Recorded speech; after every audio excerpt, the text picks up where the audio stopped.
Hey everyone, and welcome to the quest for complete machinery. I'm Sebastian. Today we're tackling a fascinating question. Why is complete machinery important? It's a concept that might sound abstract at first, but it's crucial for understanding how we describe and model the natural world. Before we dive in, let's start with some definitions. A mechanism is an object or system used to accomplish a task. It could be a process, a technique, an equation, a law, or even a system of interacting parts. Think of it as the building blocks of how things work. Machinery is a specific kind of mechanism. It's a working system made of interacting material parts. So it's like a machine, but not necessarily the kind you'd find in a factory. It's more about the collective behavior of materials or components. Complete machinery is machinery that can change or operate without any external influence. It's self-contained, self-sustaining, and doesn't rely on outside forces to function. So why does this matter when it comes to understanding nature? As long as we don't have a complete machinery description of nature, there's room for speculation. And boy, do we love to speculate. We've got all kinds of wild ideas out there. White holes, black holes with no internal structure, wormholes, time travel, supersymmetry, strings, fields, forces, space-time, energy, probability fields. The list goes on. But here's the thing, describing these ideas isn't enough.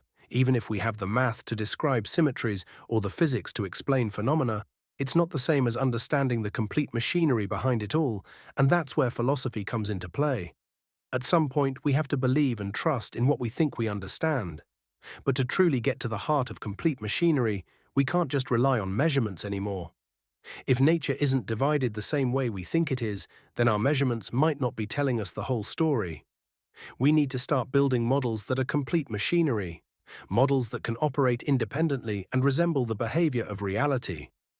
Only then can we truly test whether our understanding aligns with how nature actually works. And here's the kicker. No model we've scientifically agreed upon so far has a complete machinery description. It's a lot to unpack, but that's the challenge, isn't it? To move beyond speculation and build models that truly reflect the complete machinery of nature.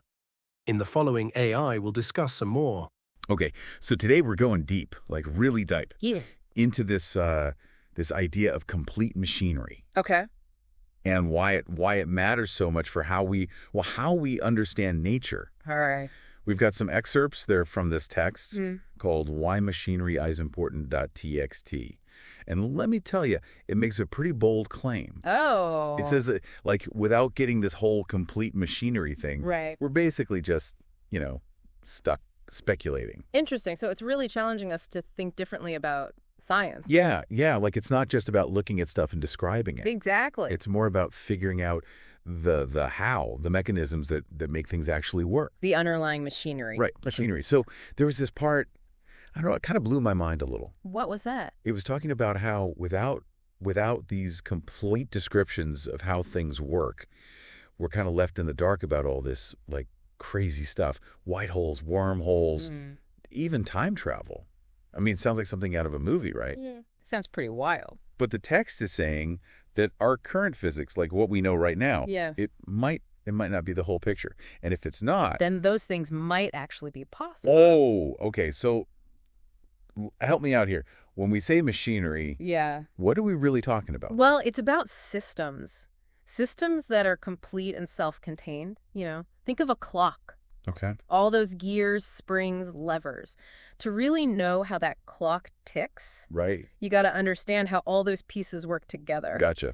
And so thinking bigger, like universe-sized, Whoa, okay. we need to uncover those hidden mechanisms that are driving everything. Gravity, how those tiny particles act, the whole shebang. So it's not enough to just, like, crunch the numbers, describe the physics of it all. You got it. It's like watching a car drive by. Sure, you can tell me how fast it's going, which way it's headed, but if you don't know anything about what's under the hood, Yeah. you're missing the whole story. The engine, the gears, that's the machinery. So where does this complete machinery idea actually come in? How does it help us? Let's take black holes, for example. We know they're out there. We see what they do. Right? But most of what we know is based on what's happening outside of them, beyond that event horizon, what's going on inside. That's still mostly speculation. So are you saying that if we had a complete machinery description of a black hole, We'd finally know what's happening in there. Wow. We could understand how it gets so incredibly dense, what that singularity really is. Yeah. Maybe even if things like wormholes are real. Imagine the possibilities if we could crack that open. Mind-blowing. Right. It would totally transform our understanding of these things. The text also mentioned something about measurements. Oh, yeah.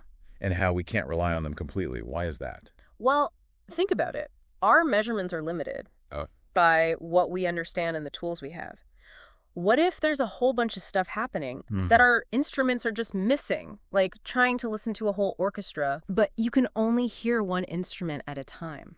Ah, I see. A complete machinery model could show us where we have these gaps in our knowledge, maybe even lead to new ways of looking at the universe. Now, the source brought up string theory. It said it's like the closest we've got to a complete machinery description, but it's not quite there. Right, right. So what's string theory missing?